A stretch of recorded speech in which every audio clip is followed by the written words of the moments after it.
stands, one nation, under God, indivisible, with liberty and justice for all. Thank you. This meeting is being live streamed by Chelmsford Telemedia and posted to the CPS website for interested community members to access and watch. In-person public participation will be taking place tonight in accordance with the Chelmsford School Committee Public Participation Policy. Anyone speaking tonight during the public input portion of this meeting is notified the superintendent's office of the desire to speak and be provided with these guidelines.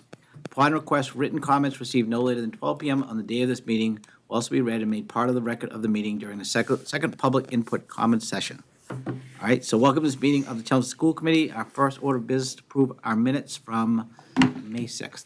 I move that we approve the minutes of the regular school committee meeting of May 6, 2025. Second. Second, okay. Anybody have any corrections for the minutes? All those in favor? Aye, 5-0.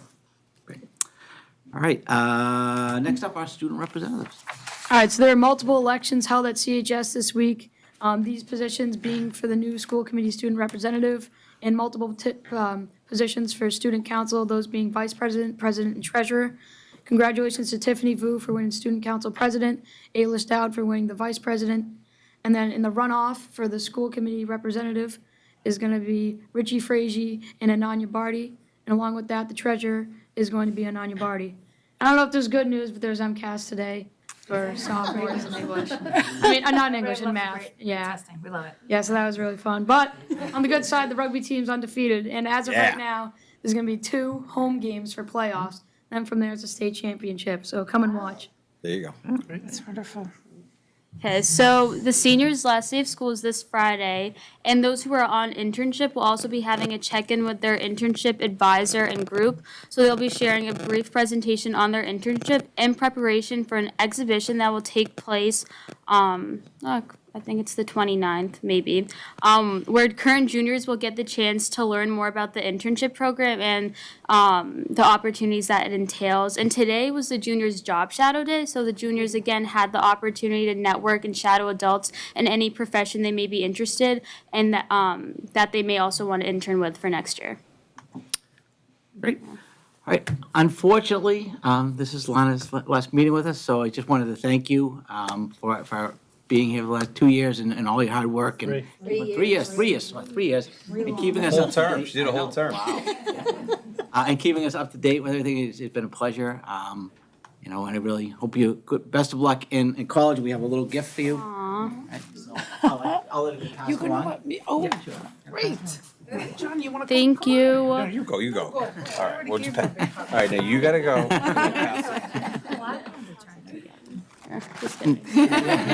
Not You yet. get to take your nameplate with you when you leave too. So Yeah, that's yours. a little memento for your. Yeah. I'll put it on my desk. Or And all the people walk in your room and say, "What is that?" yeah, like, oh, But thank you. It's been great. I really appreciate it. Right? Oh, good news, yeah, Any good we're news? talking about juniors, that's all I heard. So, no, just to kind of piggyback on the high school stuff, that things are going very well. We're transitioning out our seniors, and we actually just had an excellent walkthrough at the Songus Arena in preparation for graduation in 2.5 weeks. So, very good news, everything's moving along. All right. Anybody else have any good news to share? Okay. All right. We're in our first public comment session, but I don't believe we have anybody registered to speak. So We don't. We'll move on to new items. We'll jump right into the agenda. So we actually have a couple of presentations tonight. The first one is going to be one of our spotlights on the school, so Harrington Elementary School. Principal Rob Aslin, I see Assistant Principal Grabowski here as well, so we'd love to invite you up, hear a little bit about what's happening at Harrington. So come on up, and I'm not sure if Linda's going to help you with the presentation. I or they're am, gonna- they've got the clicker, and then I'm Okay. gonna work the videos to the best. Perfect. And if you have other folks with you, you just need to come on up and Just grab pull a up a chair chair. and come on close. And just make sure you're somewhat within the proximity when you're speaking, just for the viewing audience at home, of the mic. Well, thank you so much for having us. This is definitely a highlight of the year. I was trying to find something that's exciting to share with the school committee to show the great things that are happening at Harrington. This focus for us is going to be on mathematics. And how it looks across the schools and some of the skills that we're developing with students in regards to math. A lot of it comes to conversation, which is a critical skill, so we're teaching students not only to communicate with the adults, but with each other. That's a skill that, as first grade, is a hugely important thing. I have with me Stacy Gilbert's a first grade teacher, and then we have Amanda Bernier as our math instructional specialist. They have been working very closely together to develop on these skills for first grade. And it's really impressive to see them talk to each other, and if they disagree, they have to, they explain why. So there's a comprehension piece to it that is really a critical skill that, as they develop their educational careers, I think it's hugely important. So as Rob was saying, we're focusing a lot on student discourse, K to 4, especially this year, and I'm sure beyond. But one of the things we've been trying to improve is the kids' ability to talk to each other. How do you agree? How do you disagree? And understanding from the adult's perspective that this is a skill that needs to be taught. Kids don't just inherently understand how to have these content-based conversations, especially in the primary grades. And so we're trying to make sure the teacher poses all the models for the kids so that they can go ahead and sort of learn those language phrases that they can use to agree, disagree, to explain their thinking, to share their thoughts, and then have a dialogue between one another. And Stacey's done a really amazing job with her kids, in particular the whole first grade, in fact, as well. And we have some videos to share with you about the kids actually talking to each other. So hopefully you can hear them, because we're so proud of all the work that the kids have done, and I'm really grateful to work with Stacey so closely. So these are the videos, yeah. We'll give it a try. We're gonna try, typically what will happen is if we're not hearing it very well in here, usually telemedia is picking it up, and at home they hear it probably better than what we do, but We'll we'll see. find out. So I'm gonna start with the first video and see what we go up with. Just have to switch screens, so bear with me here while I come over. I disagree because if you know 6 plus 6 equals 12, then 12 minus 6 has to equal 6. They were fighting with me on that. That was I disagreed. Like I gave them the wrong answer. They were able to explain. Respectfully, right? Yes. They did great. They're really short clips. A is longer than B. C is longer than A. So B is the shortest.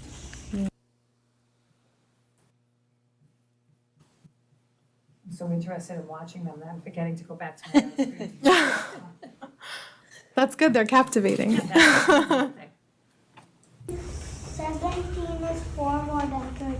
And how did you figure that out? Because we counted all of the flowers, and then I used my fingers and see how many more there was, and then I saw there was 4, so I said that.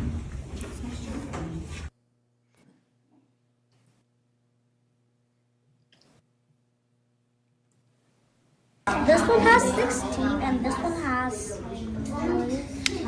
has 13. So 16 is bigger than 13. And so you have 16 is 3. Wait, 13 is you need 3 more to get to 16. You do.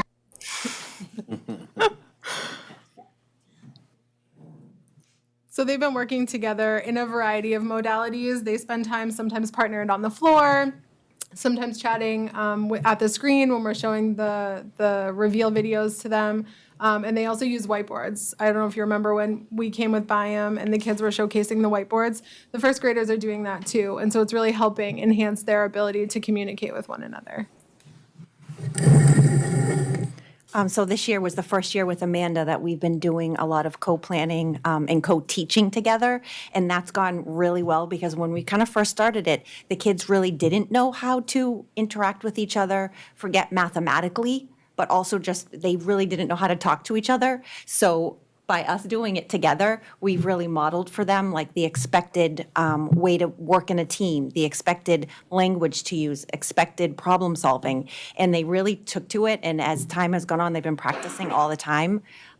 They really have gotten so good at it. Today, we were doing science, and we were talking about the plants that we had done, and the whole thing this year has been, I agree because, I disagree because. And a little girl in my class was like, well, I disagree with the order that we think. And I was like, my work here is done. Like, they are really catching on about how to agree and disagree with each other and give the information as to why they do, which is really important. In planning with her, she has absolutely opened my eyes to so many different ways of delivering math this year, stuff I've never done before, and it's working out really, really well. And I'm so glad to have you. Another thing we've done this year is test out the creation of a professional learning team at Harrington. In my teaching experience, I've had a really awesome coach in the past, and we had a PLT regularly throughout the school day. I taught middle school, so it's a little different, a little easier to manipulate the schedule that way, but I thought I got so much out of it, and I really wanted to make sure that that was something that we could do as a group, and Rob agreed to let me test it out and see how it went. And there's actually 11 staff members at Harrington that volunteered to go, which is way more than I thought, because they didn't really know me that well at the start of the year. It's my first year. We've done so much amazing things during our PLT. We've really dug into the Reveal program. We've gone through what I'm calling like a plan aloud, where we've gone through all the components of a Reveal lesson. The teachers there have been able to like work together with their colleagues. They've been able to ask me questions, and if I don't know, I have the time to research it. That's part of my job, and I can bring it back to the team. We meet once a month on Monday mornings, so you know they really want to be there because it's bright and early on a Monday. But I think it's been really helpful. I don't want to mess you up, but there is a little video there. Do you have it? Okay. I was like, oh, there's another video. So let's see what happens. I'm always up for a good adventure. Hopefully it works. And anyone share maybe what you were chatting about? You said in the beginning of the year for first grade, I kind of reminded them like things that they're wondering doesn't necessarily have to be about math. It can be more about the future. And then they kind of realized that what they were wondering about really was about math. And I feel like that was helpful just to start. And now as we go more through the year, they kind of think about what we learned yesterday and kind of how it connects a little bit more as they're getting older. Yeah, that's great. I'm chuckling because our conversation was that we try and remind them that it's math. Like, the lesson title and what are some math language that we've recently used that we maybe want to lead them into. So kind of just the opposite, which just makes me kind of chuckle between the great differences. Makes sense, like in a linear way. Right? Yes. So that was a first grade teacher talking about how they do their notice and wonder. And the fourth grade teacher was the one that commented second, and how the sort of the connection between from first through fourth, what that looks like and how the kids respond differently, and how we really need the collaboration among the school to build that responsiveness to math. And it starts in KN1. So it's really nice to have everyone in the same room so we can have those really rich conversations.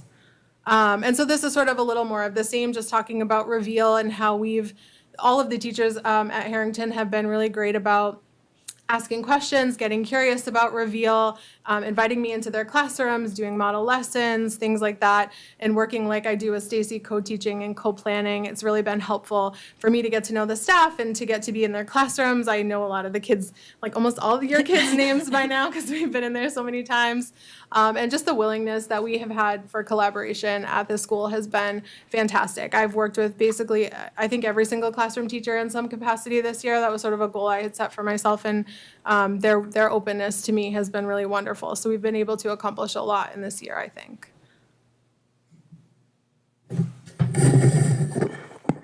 Just to follow up what Stacy said, having Amanda in this position this year has been a huge asset to the school. I think one of the things that's really important is the establishment of that communication between the students and adults. It's also the consistency across the grades. That PLT, every grade's represented in that PLT voluntarily.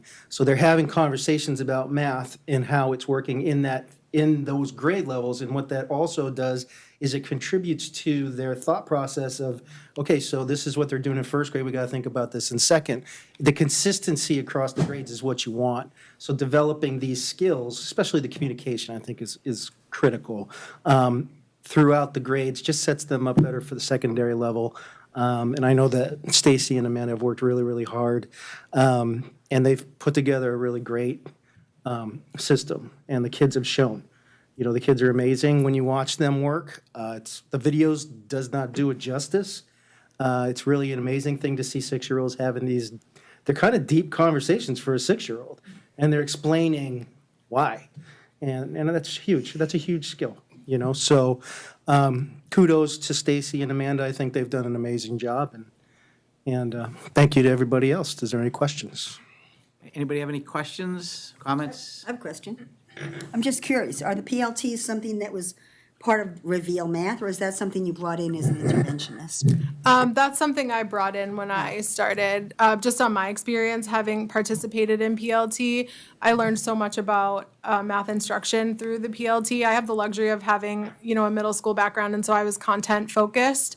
So I had a lot more time to just only talk about math, and I kept saying, I think there's a real need to talk about math and for all of us to have these conversations, and there's such limited time, and I know at the elementary level, these teachers are so busy, and they've got a lot going on, and so I was really grateful that so many folks had chosen to sign up, and I think next year, I also work at Byam, and we're gonna try it out there at Byam next year, and we're gonna keep going at Harrington, and hopefully all my friends will come back again next year and keep joining us. But I'm hopeful, yeah. So you can talk not just about the strategies you're teaching kids, but strategies that the teachers use. Exactly. Right? Yeah. That's great. And that's sort of what I've been trying. I mean, you can speak to maybe or here. So, yeah, it's kind of like twofold, because I feel like Amanda has brought a lot of math knowledge, but also the way to deliver math has something that she's brought. And then in the PLT, we also do a lot of deep diving into the math program, things like I just wasn't noticing that really none of us were even paying attention to.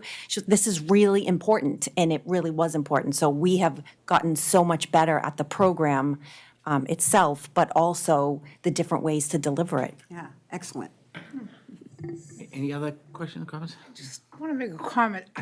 It's interesting watching this, that math, which usually you think of math as just a problem you do on a piece of paper, and has led to more communication and better ways of communicating, which is really great. And I think that not only developing the analytical skills in the mind, but also verbalizing what's being analyzed, not only in the math world, but whatever world that they're dealing in, and being able to communicate, that's absolutely fabulous. If both things can happen, that's terrific. I really want to commend you for modeling it as well.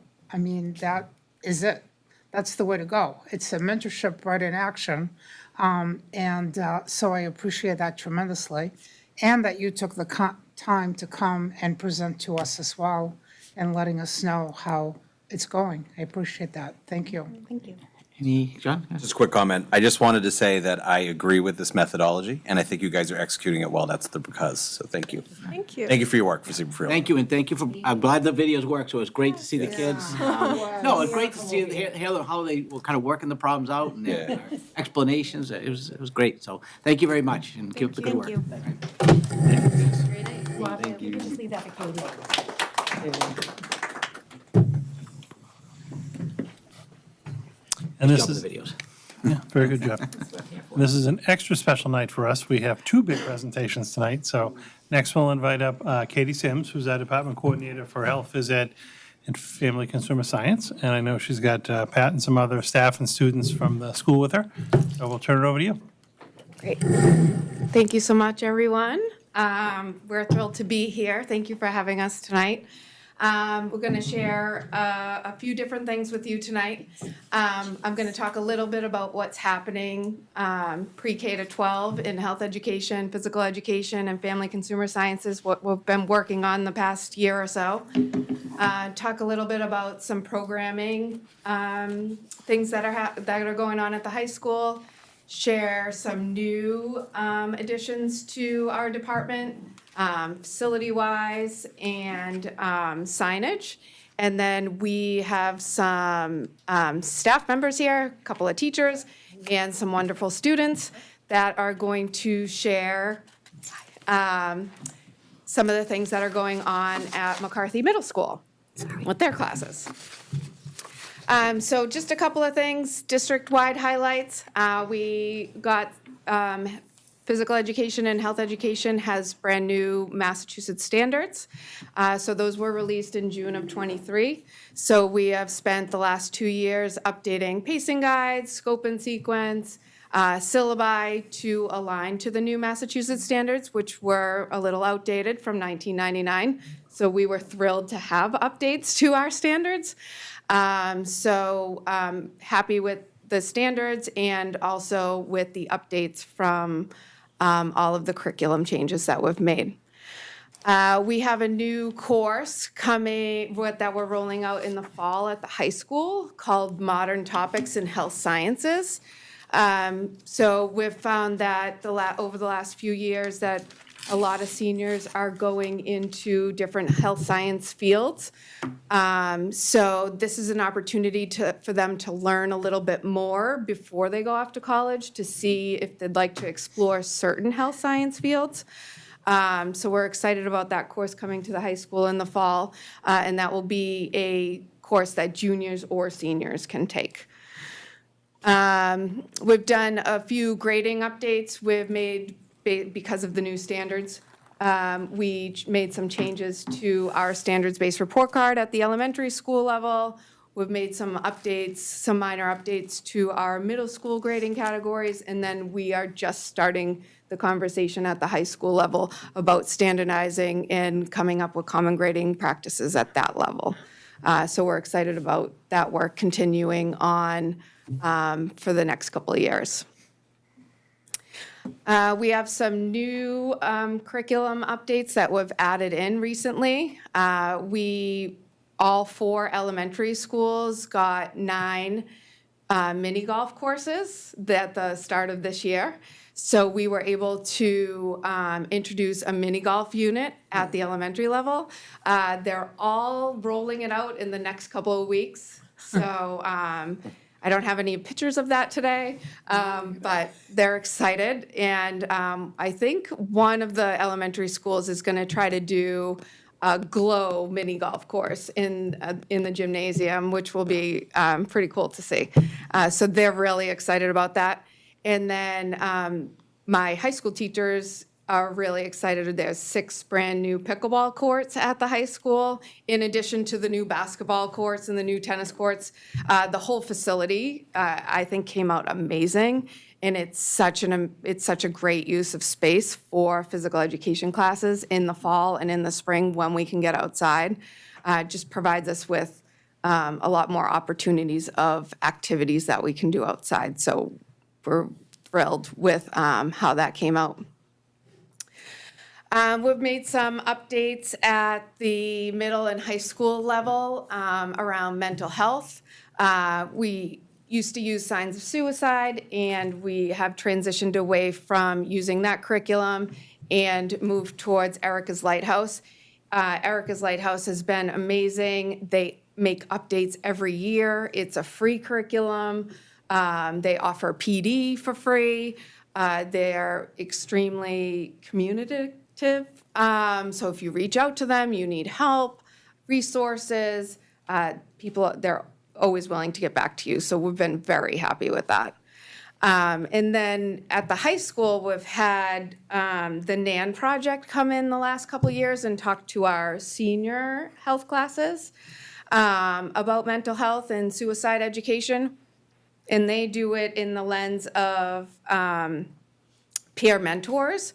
So they have young adults ages 18 to 26 come and share like their comeback stories. So a positive spin on mental health, and sharing their stories and kind of the trajectory of like where they came from, what they went through, and like how they came out and made some positive changes and are doing great on the other side of it. And we've gotten some great feedback from our senior students. So we look forward to continuing to work with them in future years as well. And then other highlights, all 7 of our schools got brand new tennis equipment from the USTA this year. for free, which was amazing. We just had to, we did a 2-hour professional development with them. They came out to us and provided the PD. And then they have a website, so all the teachers went on there and signed up and have access to their free curriculum. And then after we did the PD and signed up online, they send us a class set of 30 rackets, training, tennis balls for us to use in our PE classes, which is great. So some updates for just Chelmsford High School that I wanted to share with you tonight that I'm really excited about. We're looking to put together an education pathway for students at the high school. So anyone that's interested in pursuing education outside of high school, this would be an option for them to gain some of those skills prior to going to college. And because of our relationship with Middlesex Community College, we already have a lot of dual enrollment courses that match up with their education pathway, currently being taught at Chelmsford High School. So right now, as you can see up on the board, the pathway, this is just a draft, it hasn't been rolled out yet, but it would be inclusive of 30 dual enrollment courses that are all taught at Chelmsford High School, which is amazing. And then all 3, so the Family and Consumer Science Department is made up of Joan Murphy at the high school, and she teaches all of our education courses. And this past summer, we had all of our education courses approved for dual enrollment through Middlesex. So that's why we were able to start kind of looking at, could we create a pathway for students so they could get some of this coursework done while they're at high school, and then potentially leave with 30 or some other number of credits before leaving Chelmsford High School. So we're really excited to be working with Middlesex on this and potentially roll this out in the fall. Some other pathways that we're exploring, but just beginning stages, are a health sciences pathway and a nursing pathway, again, in conjunction with Middlesex Community College in our current dual enrollment classes, so our students could stay on our campus. So that is it for the high school. And to go along with that, we added a future teachers signing day. Last year, we had our first one. And we have our second one coming up next week. It is Thursday, May 29th at 10:30. So similarly to a student that is going off to college to play a sport where they would have a signing day, we're doing the same type of idea for students at Chelmsford High School that are graduating, that are planning to go to school for education, and highlighting that. So we have, I think, 10 students right now that we have information on that they're definitely going to school for education. So we have invited those 10 students to the Future Teachers Signing Day next Thursday, and we'll have a little ceremony and a little signing for them. And anyone is welcome to attend that. It's at the Career Center at the high school. We just recently got, if you have been around the Chelmsford Public Schools campus recently, you might have seen some disc golf maps. They were just installed a month ago by our DPW. So we had the maps made by an outside company. And then Brian Curley helped me out in conjunction with DPW to put a frame around the maps and then put them in the ground so they're permanent structures there. So the map has the disc golf course is laid out. It has all 9 holes, where the 9 holes are located, what the par is for that hole, how many yards it is, et cetera. And then there's a QR code that people will be able to scan so they can have the map available on their phone. And both maps are located, one's at McCarthy and one is at Chelmsford High School, and they're both at the first hole, which is traditionally how it's set up if you go to a disc golf course off-site somewhere else. So we were thrilled that they were installed last month, and they look great. I think we are the only high school with an 18-hole golf course, too. I think so, which is, it's pretty cool.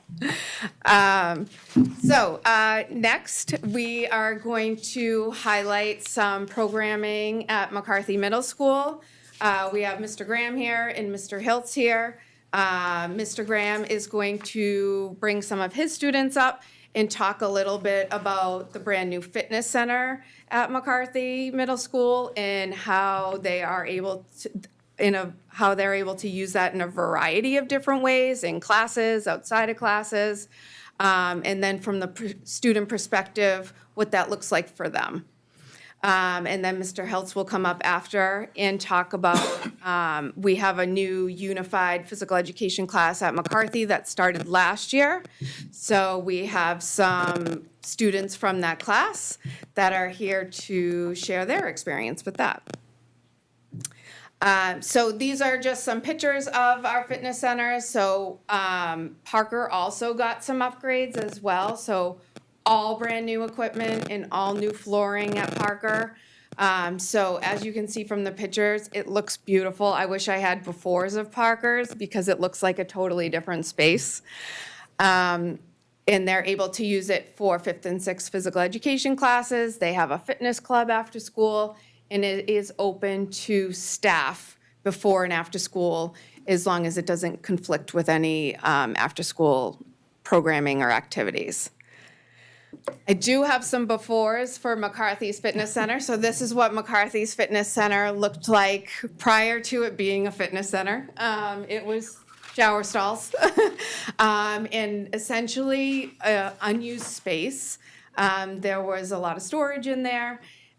So we were able to demo that space. So this was the demo work after they pulled everything out of there. And then the final product is this beautiful, amazing fitness center that the McCarthy Middle School students have access to on a regular basis. So now I'm going to call up Mr. Graham and Alice and Aaron, if you want to come up too, and talk a little bit about the fitness center and how they're utilizing it at McCarthy. You guys can pull up chairs. Yeah, pull up chairs.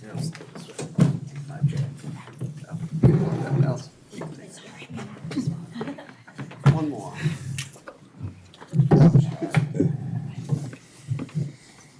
Yeah, I'll sit hello. My name is Patrick Graham. I'm a physical education teacher at McCarthy. And tonight we have two of our outstanding students, Alice and Aaron. And so we've had the fitness room. This is actually our second year. And it's just been a great addition to our program. The pictures don't do it justice. It's really a beautiful space. And it's large enough that we can have a whole entire class in there, and we have plenty of space for everyone. And the reason why I asked Alice and Aaron to come with us tonight is right since we began doing the fitness room, these two really gravitated to it, and they've really enjoyed it. I think they've learned a lot in there, and any opportunity they get to go in there, they really enjoy it in there. And we do several programs in there. We not only use it in the physical education classes, but it's also an elective for the 7th and 8th grade. It's a very popular elective. And we run after-school programs out of the fitness room also. On Tuesdays, we do a CrossFit program.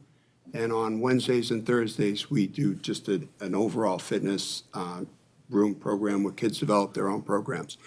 So it's just been a great addition to our curriculum. And I think Jay's been over there before and seen some of the groups in there, and it's just amazing how much the students have learned and become comfortable in there and have learned how to use all the equipment, been able to develop their own programs and things like that.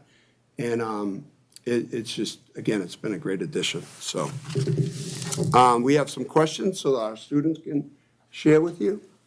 So Alice, how would you describe your overall experience using the fitness center during PE or after-school programs? I think using the fitness center really improves the gym class because it gives us another option, and I think that it's also benefited some students by being able to go into the fitness room and kind of work out, whether it's a workout that was given to us or kind of doing our own. Yeah, so we have some options in there. Sometimes we create a workout for the students to do, and as they become more knowledgeable in there, we start to talk about goals and let them create their own workout. And, we have several different things in there. We have, weights as part of it, but we have foam rollers and treadmills and rowing machines and TRX bands and so many different options in there that seems to appeal to a lot of different students. So Aaron, do you feel like PE classes or the after-school fitness program have helped you to feel more confident, prepared to work out on your own, either now or in the future? Yes, definitely. The fitness room has it's a space to learn how to work out and lift weights safely. So you can go to any gym and get the hard work done. Thanks, Aaron. Alice, what are some of the most valuable things you learned from using the fitness center? Go ahead.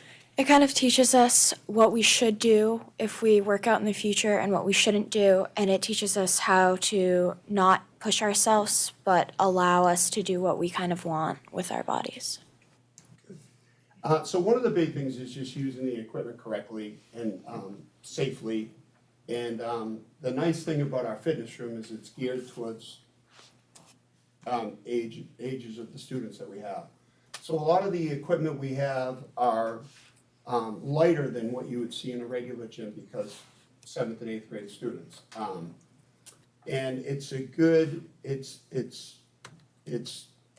teaching them to do things properly with proper form and things like that, so that in the future when they go, they'll know how to use it, they'll have confidence, and they will not get injured and be able to improve their fitness.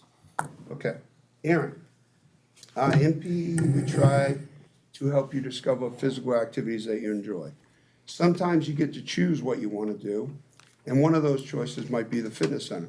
How do you feel about having the fitness center as an option instead of like a unit that we're doing in class or something like that?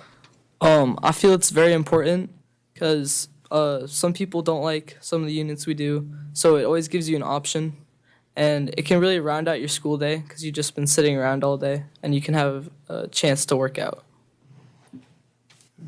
So with the fitness room and the space that we have, Mr. Sherlock and I teach a lot of things now, and we have a lot of students who would prefer to use the fitness room instead of the activity that we're doing in the gym. And there's sometimes that because we have that new space, we're able to give kids options, and it's been good. The kids feel like they have a little bit more of a choice in what they want to do, and that's really how the phys ed is geared at the high school too, where the kids kind of have options to do things they're interested in. All right, and this is for both of you guys. Which types of workouts or equipment do you enjoy using the most in the fitness center, and why? I definitely enjoy using the weights with the bench press and the deadlift because they're important exercises and they teach you how to lift safely. You can't really do it anywhere else. Alice? I like working out mostly during CrossFit times because it really lets us try different things with like the weights and the treadmill and doing deadlifts or doing pull-ups, and it really teaches us all the different like values and things in the fitness room. Is there anything else that we wanted to add, or Katie? No? Anybody have any questions for the students? No question, just a comment that I think this is great, because this is lifelong fitness. Way better than the old days, we used to just play dodgeball in the gym, you know? This is stuff, you learn how to do it safely now, and you're fit, you know, you're set to stay fit for life. And that's great. I was just going to say that that access to that kind of space and the people that really support you, it's people the most important thing. But I'm glad you have access to the space and that the students will have that kind of experience before they go to high school, when they make the weights bigger, I guess, probably. A little bit bigger. I think when we first started it, you know, the students were a little intimidating. Yeah. And I'll tell you, when you see the kids in there now, they know exactly what to do, where to go, how to use everything, and that's something that they can, you know, use forever. And I tell them in 7th grade, even if fitness isn't super important to you now, it's going to be someday. At some point, it's going to be important. Yeah. And you're going to have the tools and the know-how to be able to, you know, use equipment properly and get yourself fit.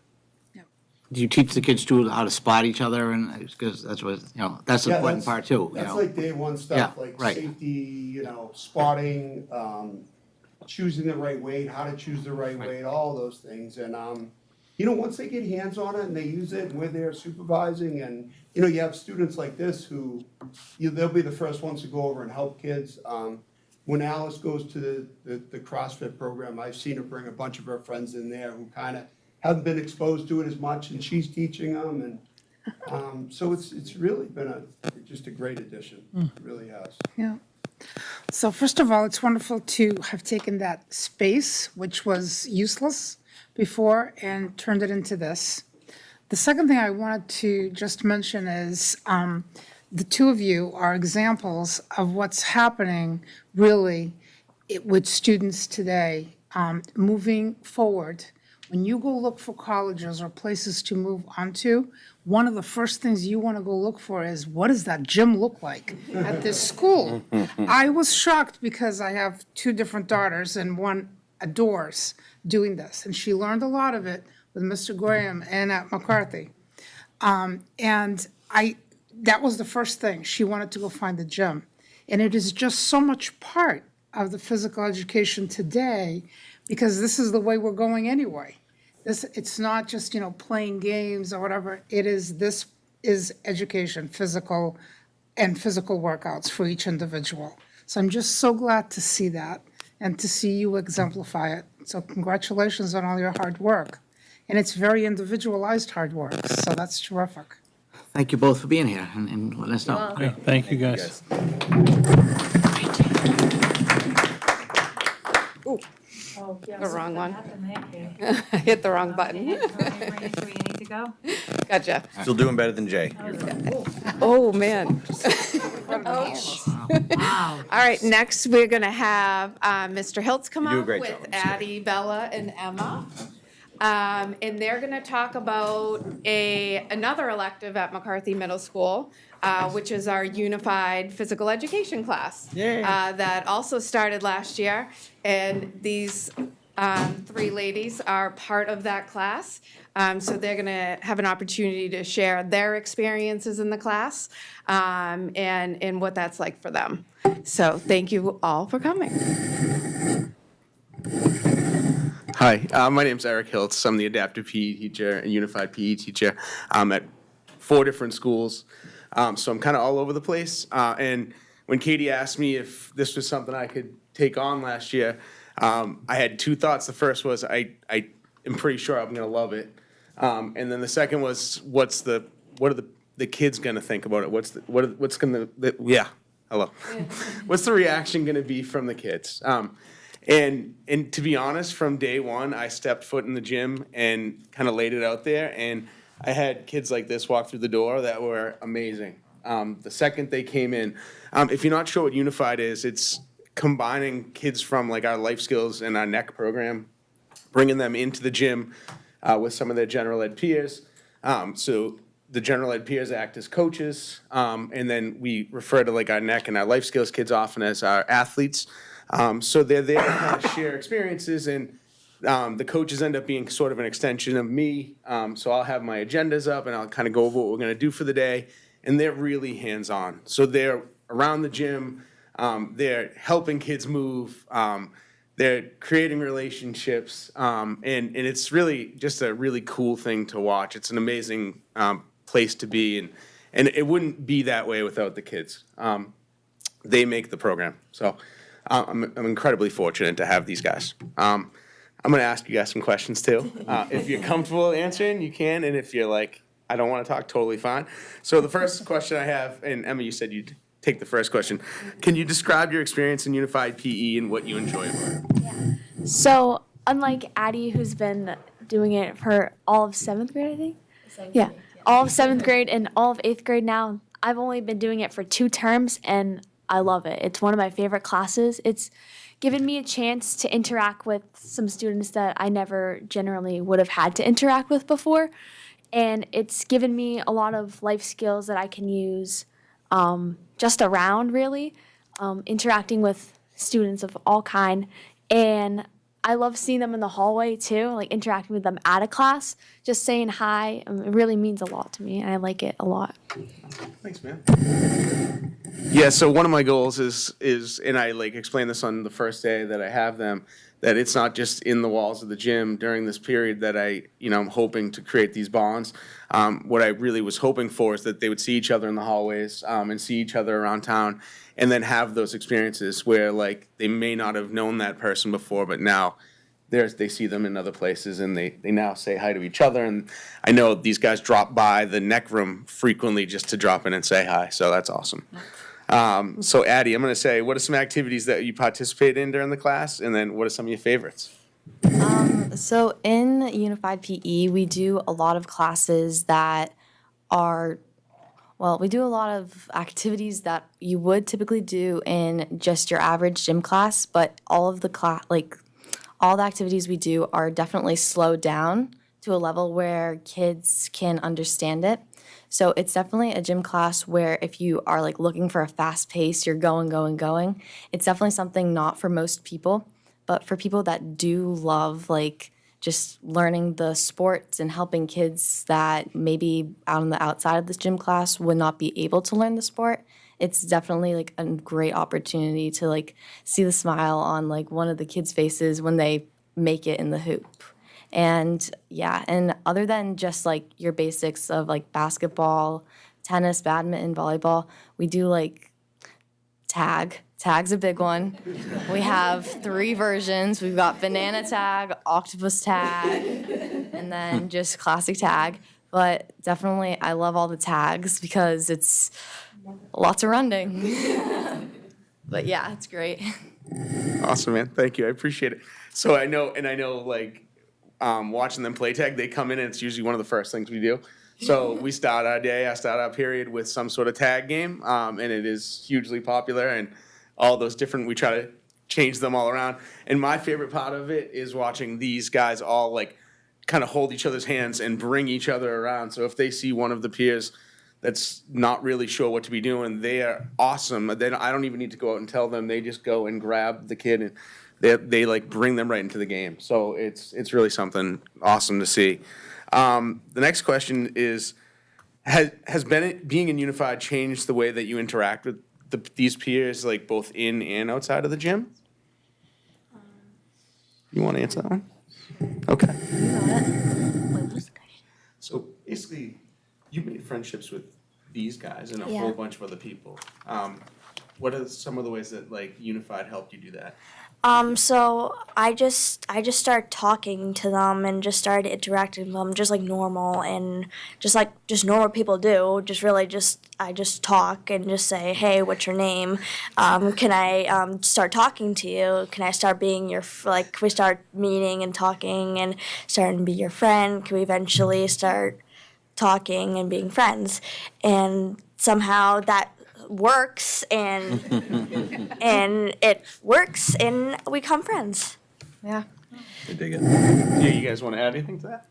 Yeah, it's also really nice when you're able to connect with girls like Bella, and there are some more in the class where I feel like we do we do form a relationship where we are very close. And I know that I have Bella's number. We chat a lot online, which is very nice. So I get to hear about how her day went and all that fun stuff. But it's really great to make friends that you never knew you could make. Yeah, we have our unified gym group chat. And I don't think I'd be in a group chat with those people if it wasn't for that class. And I really appreciate it. I value it a lot. I like talking to Bella. We like to FaceTime, right? Yeah. And yeah, I just love all the friendships that I've made during that class. It's really nice. I like it. Thank you, guys. Yeah, and like I said, that's sort of one of the things that I think is most important to me is creating those relationships. And really just being able to kind of be in the background and see it happen during the classes is pretty overwhelming, but amazing. So, and you already touched on the next one, so I'm going to skip that one because you already talked about it. Are there any skills? So I'll throw this one to you, Emma. Are there any skills, physical or social, that you've developed in this class? Definitely getting better at communicating. I know I'm not the best at communicating, for sure, but being in this class definitely helped me find my voice sorta and kind of be assertive when we have to be playing a certain game and kind of like enforcing rules gently and like not having harsh communication. And they're absolutely professional at that. To see them kind of handle the things the way they do is magical. They just have a way with all the kids in the class that it's soft, but they get like things moving in the direction that they want, and it's really cool to see. So, and then my last question is there anything else you guys want to share that we didn't talk about today? I have one thing. Go for it. So, like Emma said before, I have had the opportunity to take unified PE for all of 7th grade and all of 8th grade, thanks to Mr. Hiltz and Dr. Parks. They really hooked me up with that class. I think that the first time I really stepped into just the small gym, I knew that this class is something that really was for me. I've always loved working with kids, and I just love being around kids, and I formed really great relationships with all the students. And this year I found I gravitated more towards Bella and Shay, and they all were just very great. And I would just like to thank Mr. Holtz for making it that amazing for me. So thank you. I forgot. Yeah, I forgot. You're good. We should figure it out. Yeah, take the mic. As a very sporty person myself, and who likes to play basketball and field hockey and stuff like that, definitely getting to teach them the games that I like to play is really it's really great actually, getting to see them kind of strive in the sport. Like Bella, she's a beast at basketball. And running. Yeah, and running. Yep. She beat me today in a race. But getting to see them strive in activities like that, it's really nice to see because you don't see them a lot playing around. So I like that class a lot because of that. So basically, if I didn't do Unified Gym, I would never have met these two people. So I'm so glad I did Unified Gym, and I'm so happy I met these people. So I'll just close up by saying that they're what makes the class, and it makes me feel late. When Katie asked me if I would do this, she said, "I think this will be your favorite class of the week," and I don't have favorites, but this is the favorite. Yeah, I love it. So I thank you guys a ton. I can't thank you guys enough. You make the class what it is. So thank you. Any questions or comments for the students? Thank you all. I mean, this is just makes my heart feel very full to hear you all talk about your experiences in this class.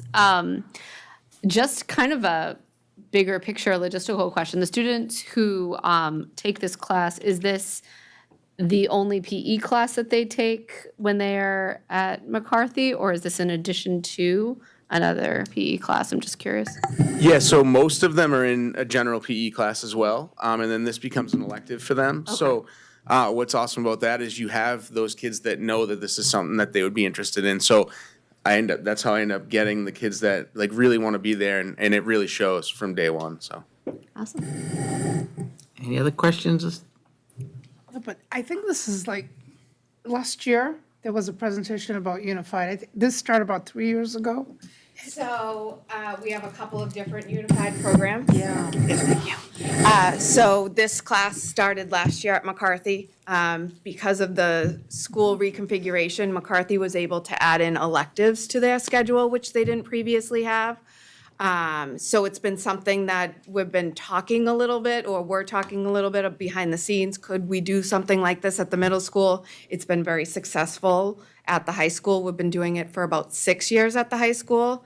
And just the way the schedule worked out, we were able to bring it down to McCarthy because of those electives. That's great. So yes, we have it at the high school, 9 through 12, and then we're able to bring it down to McCarthy for grade 7 and 8. In addition to that, last year we started a unified game day, which incorporates all of our adapted PE programming as well as our unified programming for grades 3 through 12. So we're excited for that. That's next Friday at McCarthy from 10 to 12, and we have 118 athletes just from Chelmsford, athletes and coaches that are going to be part of the event. So we're really excited about it. That's phenomenal. Amazing. Yeah. Great.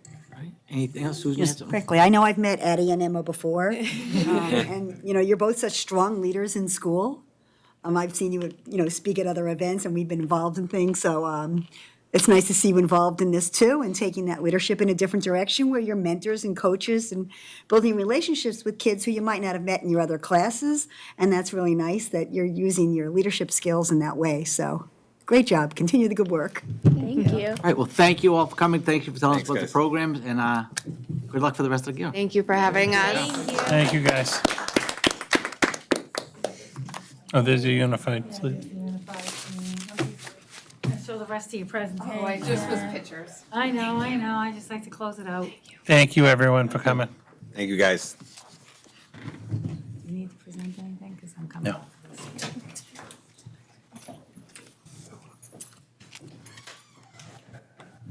Patrick, thanks. Katie, thank you. Thank you. Thank you. Thank you.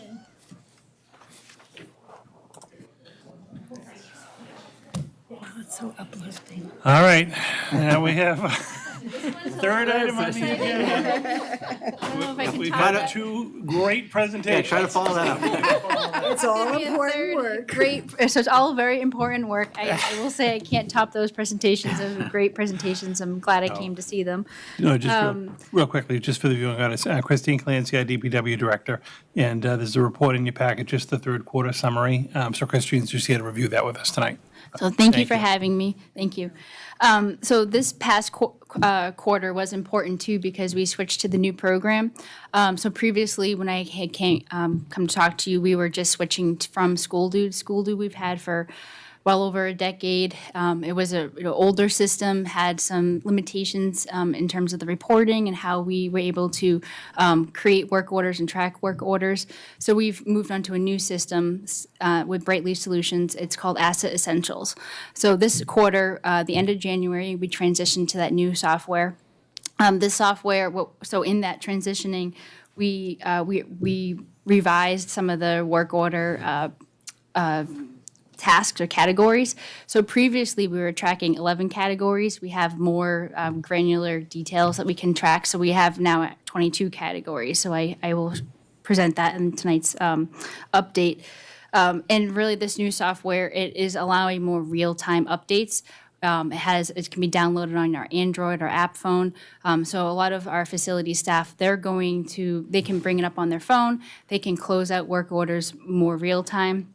And so that in terms of days aged, looking at the completion of work orders, it can be really closed out there on the job.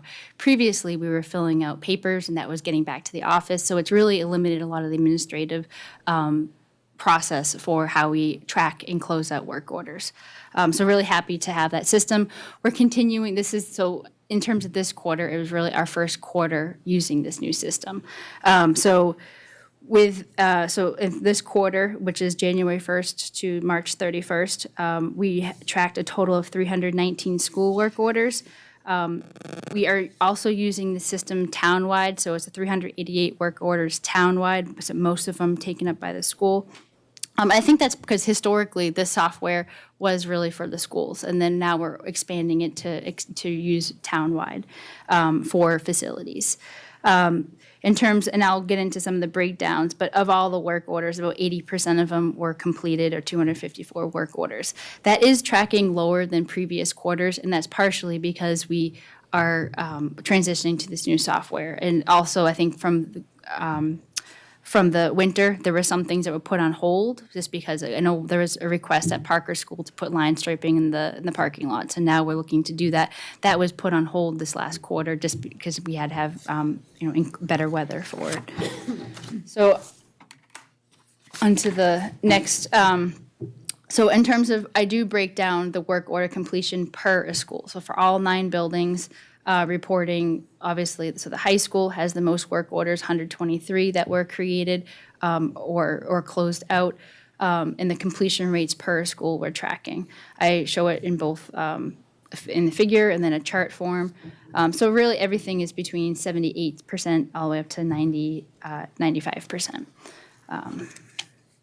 Also, with this work order system, we can look at priorities. So when a work order system is put in, we look to say, is this an emergency? Is this critical? Can this wait at all? Also, some work orders are tied to larger projects, and so that's why things are put on hold. So that's why they're not shown as complete, because is it ordering a part? Is it part of a larger project? When we get into some of the trades, some of them roof leaks. Well, we're doing a lot of roof projects, so some of those roof leaks might be related to some larger capital projects.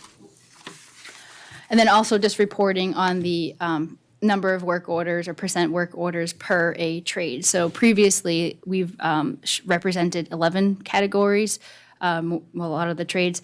We expanded upon that when we switched over to the new system, just to try to track some additional categories that we often see. And so going from that 11 to 22. We still have all the trades. We have snow and ice in here, but those are typically closed out more immediately, and that's related to, in the winter. In terms of percent complete, that is varying really from essentially 25%, but there was only 4 work orders for the roofing, all the way up to 100%. For roofing, that's an example where we have 4 work orders, 3 of them are still open, 1's closed. That roofing is probably tied to a larger project we're working on many capital projects. For a school work order system or program, we do not track the capital projects. We're tracking the smaller requests. So if something is a request and it's part of a larger capital project, we would close that out. Let's see what else. I just also show it graphically. And then lastly, the next quarter will be the last of the quarters to report for this year.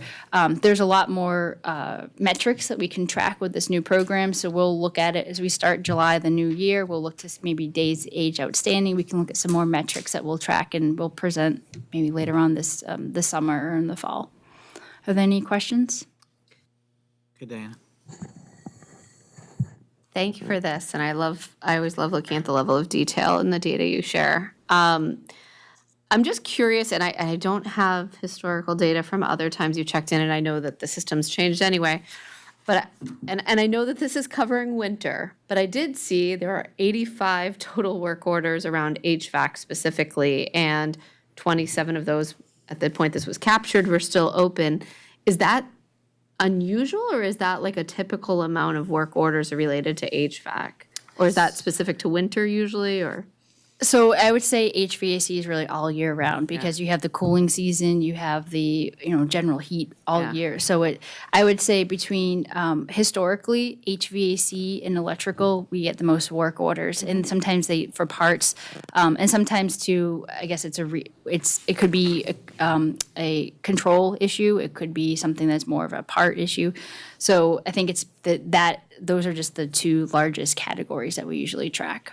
So it wasn't frequent. like there was one of our buildings or several of our buildings are having like huge heating problems. in the winter or No. anything. So, and we've also put a lot of money into the buildings through ARPA and through other upgrades, but it could be as simple as like, room 202 is too warm, and so we go and troubleshoot it. So I would say because we get the most requests in HVAC, so it's one of our largest ones. And sometimes it could be we think we fixed it, and then a week later it's fine. And then also it's weather dependent sometimes. So when we have right now we're having fluctuations between hot and cold, so that's also a lot of it as well. So sometimes they're minor issues. So it's not like we're constantly needing to repair our boilers or. No, our boilers are actually, and McCarthy will be in the next boilers, and we're in really, really great shape with the boilers. So I would say that number is right to say 85 work orders for HVAC and only 60%. It's, I would say our facilities in terms of maintenance of our infrastructure, HVAC we're doing well, I would say. We don't have significant issues, or, we're not losing sections of heat in buildings. That's rare. All right, thank you. Questions? I was just going to add, it sounds like the new software is good in terms of keeping track. So any snags, any hiccups with the new software that you weren't expecting? Or? Yeah, so the benefit of this new software is you can access it through your mobile phone. So we have between tablets or mobile phones, we have a lot of our staff accessing it through their phones. Before, they'd have to go back to the office and log onto the computer. So that's been great. It took a little bit of time getting that app to work correctly in terms of notifications, because that's the thing too, is that the notification process. So when a work order comes in, that goes to the supervisor. So Sean Trainer or Brian Orso and facilities, they get these notifications. So they can be at South Row, and if a work order comes in and they see that it's in South Row, they can, instead of, they can maybe check it out before heading back to the office. So it took a little bit of time getting that functionality to work, and that was a little of a snag, but the systems, we're really happy with the system. Great. And the metrics will take time to kind of build the metrics. You know what I mean? That's something that we are still playing with. Also preventative maintenance, so we can preload a lot of work orders and set them on routine schedule. That had to be previously on the school dude that had to be entered all manually. So that is something that we're still piloting, and we're starting, but we'll be expanding on that this summer. Great, thank you. So Christine just mentioned how it works with getting to a supervisor or to the work order going on her end. How does it work on our end? So let's say there's a leak Yep. in a ceiling somewhere at the high school. This is a complaint I got yesterday. A leak at the high school. What do they do? So we're the ones actually entering the work tickets that then get received by Christine's group. Well, who writes the work ticket? Well, at the high school, it would be Charlie, who is the head custodian at the I high see. school. Okay. So if a teacher or someone reports an issue, anything that would happen that we would want DPW to respond to, then Charlie would enter the ticket, and when he enters it, like Brian on our side can view it, but it would go up to Christine's folks to be able to say, all right, this is plumbing, this is roofing, this is, whatever it ends up being. And then they can kind of prioritize it and assign staff to it to fix it. So we do the entry, and then we can monitor and close and things like that when they're done. Yeah, so that is another good aspect. So when we close it out, whoever generated that ticket gets a notification that it's closed out. Previously, under the school dude, that was not as easy. You had to go into the system and check on the work order status. So that's another component, kind of similar to our C-Click fix throughout town, is that when whoever generates the work order is also provided an update. Or sometimes if something's put on hold, so we've sometimes said, on hold because this is part of we have to order parts. That information will go back to the person that generated the ticket. That's good. And you can tag photos, and so there's a lot been very more good. abilities with this program. All right, any other questions? Just thanks for all the All right. detail. Thank you. Thank you as always. Thank you, Christina, very much appreciate it. Next item on the agenda for us is number 4. This is to approve a new custodial cleaning contract. So as you know, we were just talking about like Charlie, the building custodians during the day are employees of the school department, but we then contract in the evening for cleaning companies to come in and perform like the deep clean of the buildings. So our contract with the current vendor was up, so we have to go out to bid to award a new contract. Thank you again, Christine. So before you tonight is a summary that I'll ask Joanna to walk you through. on the RFP process, the number of applicants, ultimately the recommended contract before you. Thank you. So we put out RFP 2502 earlier this spring, and we received 6 responses. And we had a little committee to review the non-cost proposals and rated them. And we invited 3 of the 6 proposers in for interviews. And in the end, we are recommending we award the contract to Dynamic Janitorial Services for a grand total of $987,219 for fiscal year 2026. Any questions? I do. One is, this is just from my understanding, I'm sorry if I should know this.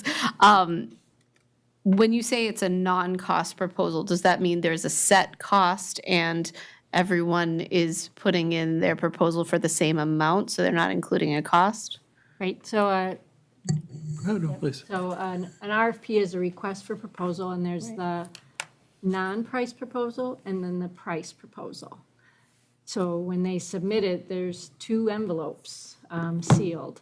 And the process is to open the non-price proposal first and have the committee review the points that are listed in the RFP. It's a kind of a ranking of advantageous, not advantageous, and what's the third one? There's 3.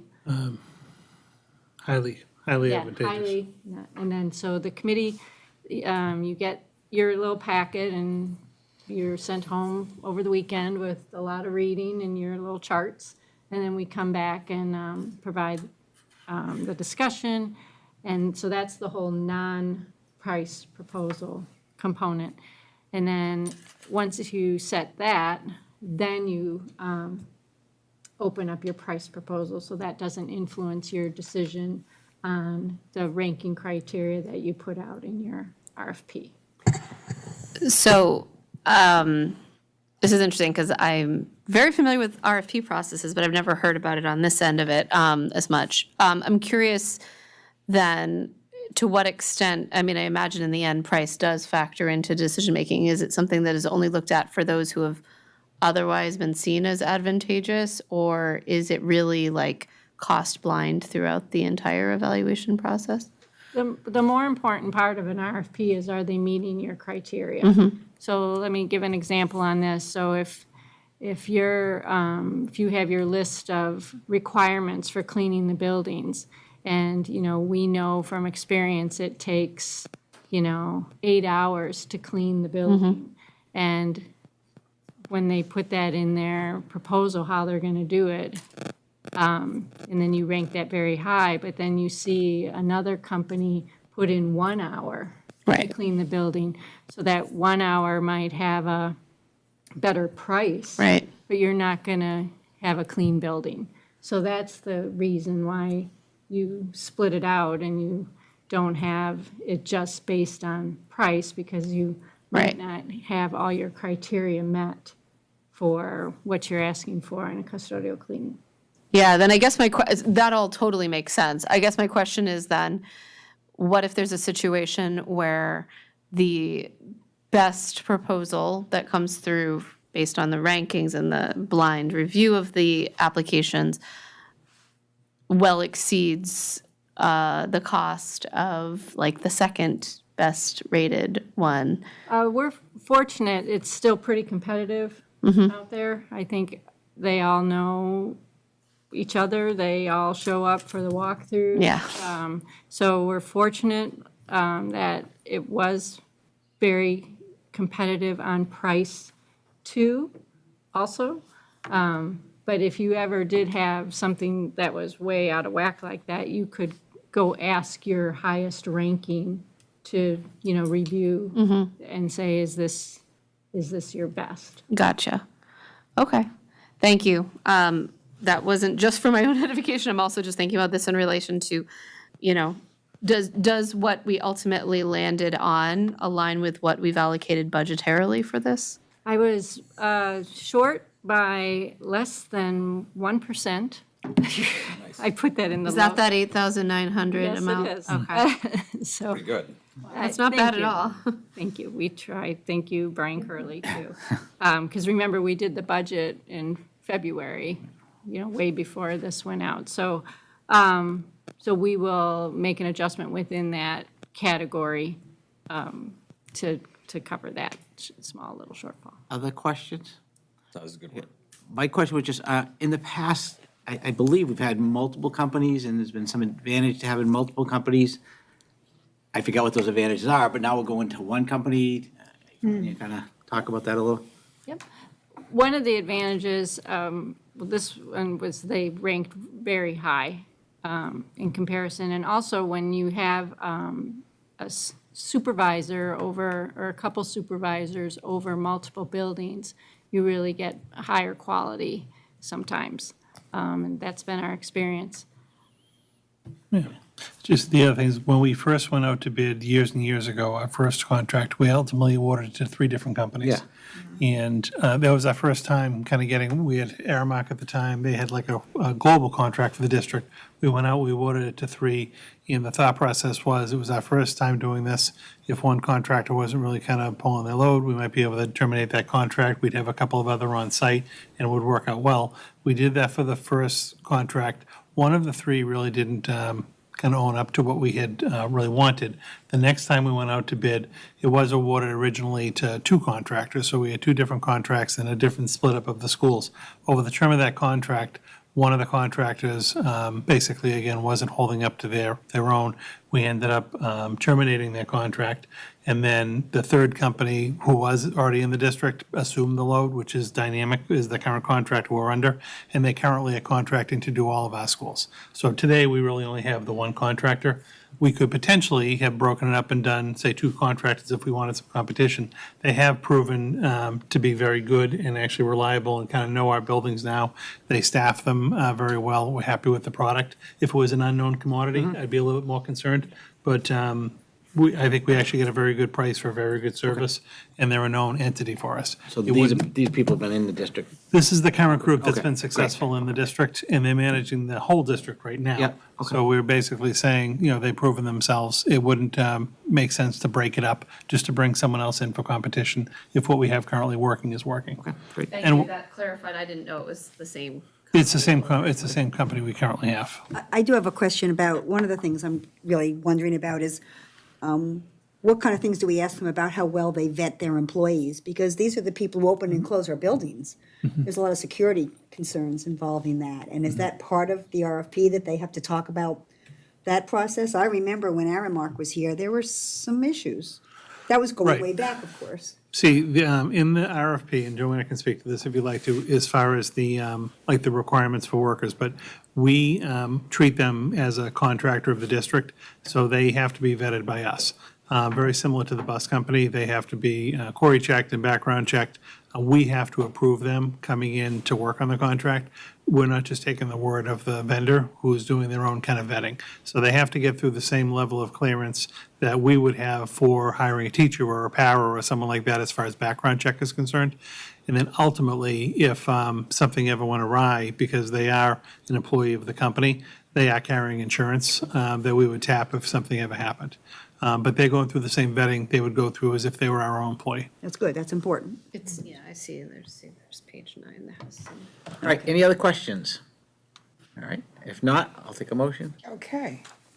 I move to accept the base bid and award the contracted custodial cleaning services contract for Chelmsford Public Schools commencing on July 1st, 2025 through June 30th, 2026 to the vendor named, which is Dynamic Janitorial Cleaning, Inc., 176 Main Street, Milford, Mass. 01757, for the 4 elementary schools, 2 middle schools, Chelmsford High School, the Community Education Building, and the Central Administration Offices, and it is in the amount of $987,219. Second. Nice motion. That was a good motion. All right, any further questions? All right, I think we'll do a roll call on this one. Susan? Aye. Diana? Aye. John? Aye. Maria? Aye. Aye. 5-0. Great. Good. And we- wet signature Yeah, we do have real contracts we'll pass around at the end, and there's going to be 3 of them. So you're going to sign your name 3 times on the right line that corresponds with your name. Thank you. Next up is just an enrollment update. I told you I'd give you some updated numbers after we held the last kindergarten registration session. So you do have those numbers before you. They're somewhat in line with previous years. If you look at the top section, this is kindergarten numbers. The high actually at this point is Center at 89 students enrolled for the fall, followed by Byam down at 81, and then Harrington 79 and South Row 70. So at this point in time, we actually haven't had any of the schools that are even tipping into the 90s. This is very reasonable enrollment. I do anticipate it's going to go up between now and the end of the summer. It's something we'll closely monitor as schools start to approach, the high 90s, 100 mark is typically when we then consider adding a 5th section. But the numbers are very good at this point in time. And we didn't have significant additions to first grade either. Only 5 students have signed up for first grade coming in, so nothing out of the ordinary there. Is this exceptionally low for Byam? Because hasn't Byam had 5 sections of each grade for a number of years? It has. There are 5 across the board. So Byam definitely gets up closer to the 100. So this is a little low for them. I would, if I had to bet just based on annually what happens, I think they're going to be up in the mid to high 90s by the end of the cycle. I don't exactly know. Yes, we're just going to keep monitoring it, but it is a little lower than usual. Yeah, I saw 81 and I said, wow, that's like a Yeah. comfortable 4 classes. Yep. Any other questions? So we look good right now? We're looking very good, and again, I'm going to keep tracking this for you. If we get any updates, we need to make any actions, I'll bring that forward to you. Yeah, so one of the questions I received is, what happens if we do need to add a section or a teacher? Is that something we've budgeted for? No, but historically, what will happen is if we have to add a teacher, we will, and then I'll find the money somewhere to do that. So, we've always had it be if, when we get into the mid to high 90s, approaching 100, if we need to add that 5th section, we will. And then I'll come back and make a recommendation to you as to where we should fund it. Thank you. Is there currently a budgeted 5th teacher at Byam for kindergarten? Just because It may be a placeholder, because what's happened with Byam a couple of years, they inevitably do fill up. And the problem with having kind of like an interim teacher in that role is year to year, it just can potentially bounce who the person is. So I will look at the budget and see if we're already carrying 5 at Byam. I wouldn't be surprised if we weren't. But I will take a look at that for you. But even regardless of the school it was at, if we ended up needing it, we'll put it in, and I'll figure out how to pay for it. Super. All right, any other questions on that? Great, thank you. Great. Next up is I'm going to have Joanna review the student transportation information. Very exciting time of the year as we prepare for busing for the 25-26 school year. Thank you. So there's 3 memos about the bus this year. The first one is just an overview of this year's transportation. The second one is a vote on the fee structure for next year. And then the third one is just the little flyer we put up on the website to help families, know what to do and how to register for the bus. So for the overview, each year we have 29 buses making 3 runs every day, the high school, then the middle schools, then the elementary schools. And we had a record high number of students this year, 3,612. Usually we're around 3,400, so a lot of students riding the bus. And they also are able to ride after-school buses 3 days a week from October to late May, early June, if they want, for our after-school programs. So the fee structure is, there's a little chart there, and if you're K to 6 over 2 miles, you do not have to pay a fee to ride the bus. And then we also ask that all students have to register to ride the bus even if there's no fee, because we need to know where you are, and then we can set the route and the bus stops and get everybody to school safely. in a reasonable amount of time and not have you ride the bus too long.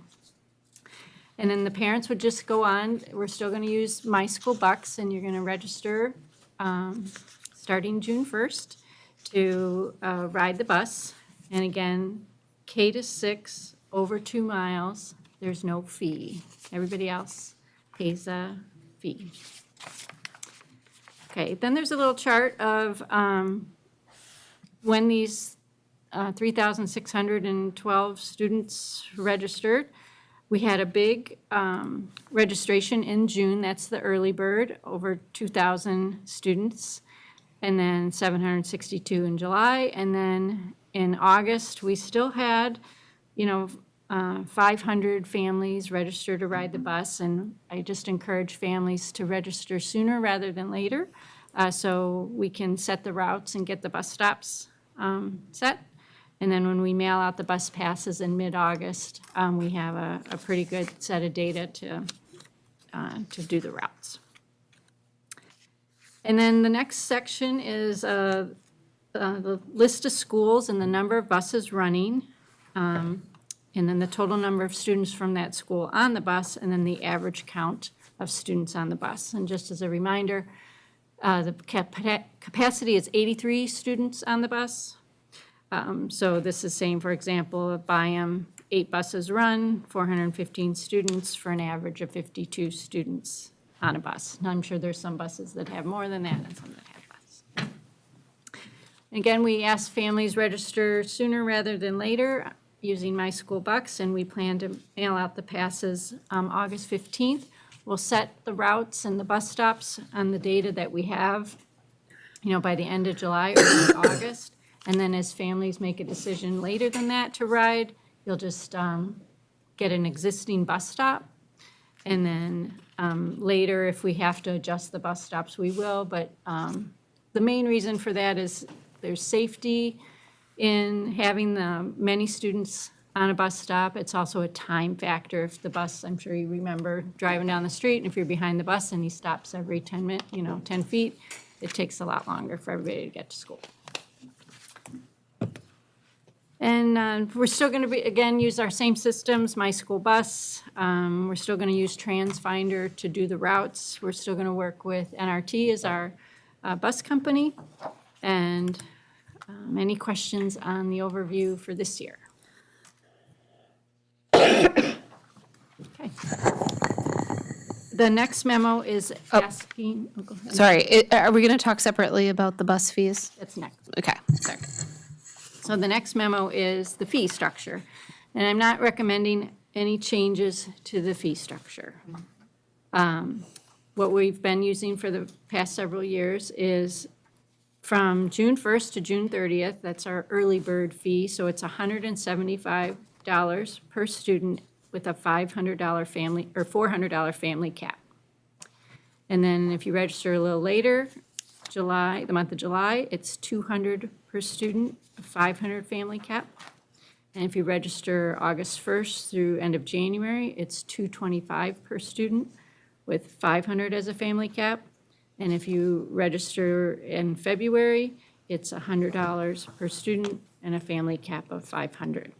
And just as a reminder, this only pays for a portion of the bus fee. We, big round numbers, we pay about $2 million to the bus company a year for the big yellow buses. This will bring in about, $380,000 of the $2 million. And then the rest is funded from the local operating budget. Questions? Diana? So I am, to be clear, not advocating for raising bus fees, but I am curious if there was conversation about that and how the decision was made to keep the fees at the same level. The reason I bring this up is because I know back in December when we had an initial discussion about the tight budget this year and in the next few years, it was clear that one of the few areas in which we as school committee can really levy fees is around bus fees. For equity reasons, I would be concerned about raising it significantly. I'm not advocating for raising it at all, but I do know that those who receive free and reduced lunch can have no fee for buses regardless. And so I'm just curious if there's any amount, raising it that would allow us to enhance our programming, open up budget space. Has there been any consideration for, the trade-offs of that? So when we put we obviously had the discussion last December, and when we were putting the budget together for the year, we assumed we would keep the same fee structure in place. So that's what the budget was derived on, basically having a set revenue come in consistent with what we've had previously. One of the things we certainly can do going forward for next year, even just to have the data, would be to show like what other school systems are charging for buses, just so that you can have that sense. But we were not in a position with the budget that was approved to have to raise fees.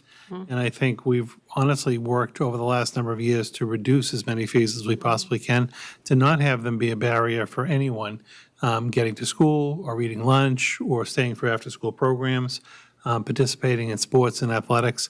That's something that we've actually, whenever we can, we've lowered.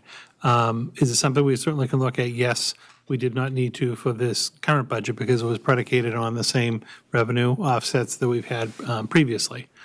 I will tell you the other thing about the way we do transportation currently in Chelmsford is we take a look at the riders that we have to transport to school based on the state mileage requirements who are free.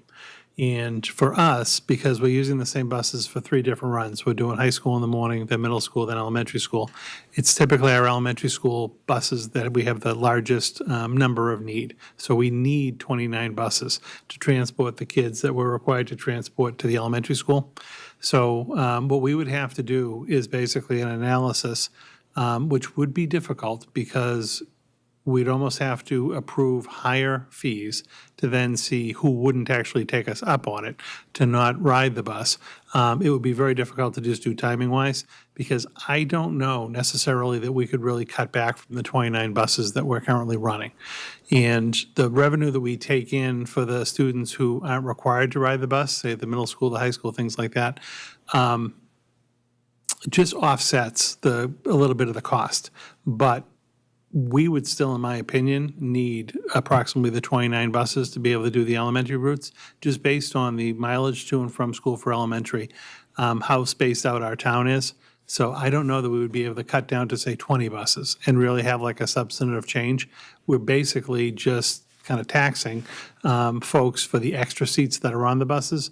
I just have a feeling that we'd probably, and I just don't know what that point would be, but we'd hit a point where we just have empty seats on buses that we have to run anyway, because we have to get those kids in the elementary schools to school. Again, if it's something the committee wants to look at, we certainly could do a survey of, again, even like local communities to see what they're charging for buses. We cannot alter the mileage and things like that, because that's kind of set statewide.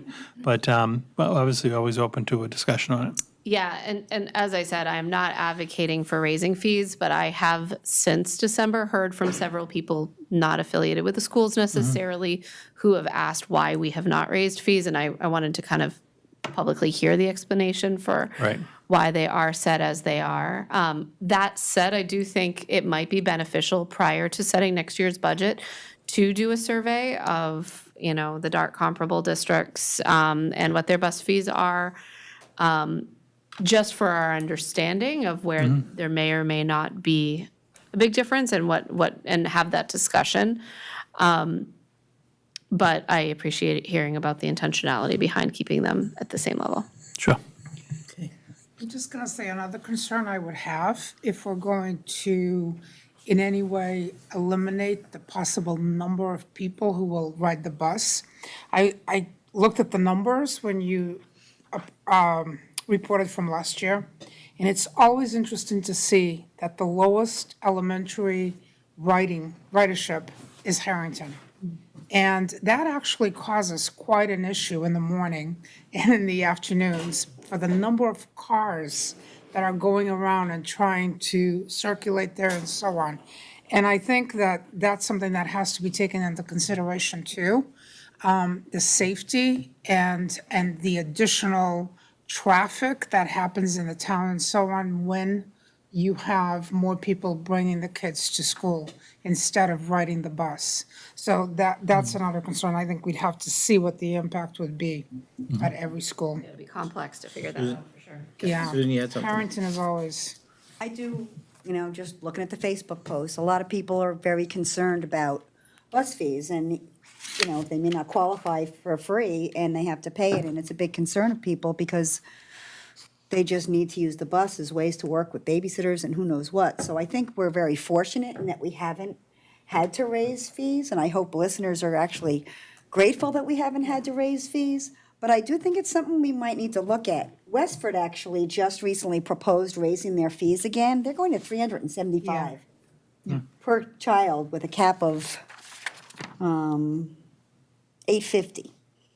And they did do a survey, which they published, so I printed it out, and we are quite a bit lower than a lot of similar towns. So I think there might be room for us to look at the possibility of raising it in the future, although I'm grateful for families that we've been able to keep it low because so many people really need the buses and the traffic situation. So I think we've got to kind of weigh what is it we want to do for families. Do we want to keep it low as possible, or do we need to look at it as a source of revenue, and there might be some room to raise it maybe next year? I would even argue that you probably get more ridership because a lot of parents, because the fee is low, that are within the 2-mile block pay for it because they're like, I can afford it, right? So if you take those people out, is it as accessible to the sub 2 miles? Because not every school is reachable by any other method besides bus or car. So just a thought. Another question I had here is about the bus waiver fee, the reduced lunch and getting that certification from the state. So what happens when lunches are always free? Well, we still encourage families to apply for free and reduced lunch because there's other benefits to putting that data in with the state, like the bus. This is one of the benefits. There's other things with the state, reduction on your electric bill, reduction on your cable bill.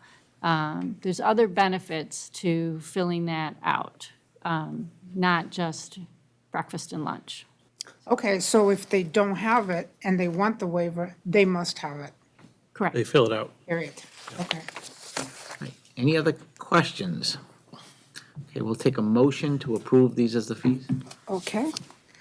I move that we approve the fees for busing as presented. Second? Right? Okay, Susan, Aye? Diana, Aye. John, Aye. Maria, Aye. aye. 5-0. Okay, thank you. Next item on the agenda is just a communication to alert you that we officially do have Left Field on as the owner's project manager for the Parker Middle School project, so they're going to serve as our OPM. A week ago Monday, we attended the OPM review panel with the MSBA. Left Field did a very nice job presenting, very few questions. It's clear that they have a very good track record with the MSBA, just based on the tenor of the discussions with the group. Shortly thereafter, within a day or two, I attached a copy of the letter that the town manager received, just approving Left Field to serve as the owner's project manager for our construction project. And then they subsequently, last Friday, signed the contract. So we have an executed contract between the town and Left Field to serve as the OPM. Our next step is now, as indicated, kind of moving on to the designer selection process. Left Field submitted to the MSBA last Friday also a draft, what they call request for services, to get the designer on board. So we should hear back within about 10 days on that. We'll start that process.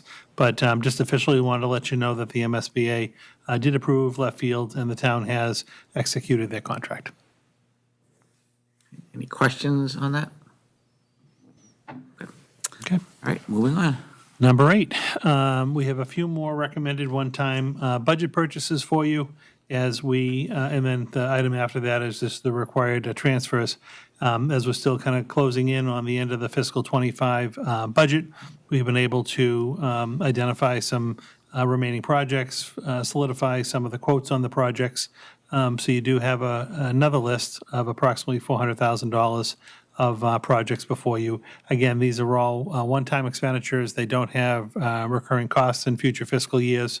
They do fall within the budget plan at the end of the year to make some one-time expenses, to do some prepaid tuitions for special education. And I certainly can just answer any questions you have. They're pretty self-explanatory, this list. Or if you have just individual questions on them, I'm happy to answer them, but Joanna laid them out for you. Any questions on the list of items? My question is just on the sports uniforms. We don't typically pay for sports uniforms from this account or from general budget. Any particular reason why we have these ones in particular, and is this going to become an issue in the future where? No, I mean, it's a couple of different things. When I talked to all the different departments about, like, what are some of their upcoming costs for the coming year, Dan Hart, the athletic director, has a running list of different uniforms that they replenish on a particular cycle. He, like, say, the music program and things like that, submit different requests. In the past, what we've also done at the end of the year is allocate some funding to, say, the athletic revolving fund, so that he might be able to just purchase it out of that, where he actually just had solicited already the quotes for the purchases, and these are all for the fall. The timing just happened to be that they were ready to execute on the orders. It fell within the one-time parameter, so we brought it forward. Okay, so typically it comes out of the athletic revolving account. Yeah, there's nothing to prohibit it from coming out of this, but normally it would come out of his regular budget, or it would come out of the athletic revolving fund. And with the quotes were just ready to go, we just did it this way this year. So uniforms are not purchased by the individuals who participate? No, so the uniforms themselves, the district has always provided, like the actual team uniform. Sometimes the teams will do like a fundraiser and they might buy like a sweatshirt or a pullover or a t-shirt or something like that to supplement the uniform. But the true uniform that the kids wear, that say like Lions and things like that, we buy them and then they're passed down year to year. So at the end of the season, we collect them, they get washed and everything, and then they're, reused for a couple of years. Oftentimes, they'll start with the varsity team for a couple of years, then they'll move down to like a JV team, then they might move down to a freshman team. So they might have like, say, a 6-year cycle, and then you go replenish and buy new uniforms. But these are actually owned by the district, or owned by the school. All right. Any other questions on the list? Okay. So you want to make a motion to approve this list first before we do the other one? Okay. I make a motion that we approve the one-time budget expenditures list for recommended one-time purchases totaling $400,254 as presented. Second. Okay, any further questions? All right, Susan? Aye. Diana? Aye. John? Aye. Maria? Aye. Aye. Okay. And then we have the Valley Collaborative one. Do you want to walk them through your transfers? Right. So the next memo are the budget transfers. Yep. The first one is for the $400,254 that we just went through, and there's the 8 categories that are favorable, putting to the 4 categories where the items should be purchased. The next page of that memo is recommending that the school committee approve a prepayment of fiscal 2026 tuitions at the end of 2025 for an up to total of $1,885,000. Okay. And this is based on Amy Reese has been reaching out to the providers to see, where we could come. And just a reminder of the rules is it's, you can pay up to 12 months of a collaborative tuition and up to 3 months of a private school tuition. So will most of these go towards the collaborative, I assume, or? It's a little bit of a mix. Okay. It was when Amy had her list, and she also considers the student, because if a student might be changing placements, you wouldn't want to do a prepayment. Right. that kind of thing. And it was also, is the provider able to provide that invoice, and get us moving and everything. So she's been working on it for about a month, and this, she's ready to go on this up to amount, should the committee approve it. Any other questions on? I know this is something that's worked for us in the past, so it'd be nice to continue it, so. Yeah, I do, I think it provides us a little bit of, like budgeting flexibility as we get into, to next year. It has served us well the last few years, kind of taking a look at any of our anticipated revenue at the end of the year, extra funds, doing the one-time purchasing, using this as kind of a placeholder to be able to roll some funds into '26. I do think it's a good strategy. Great. All right, I'll take a Two motion. motions here.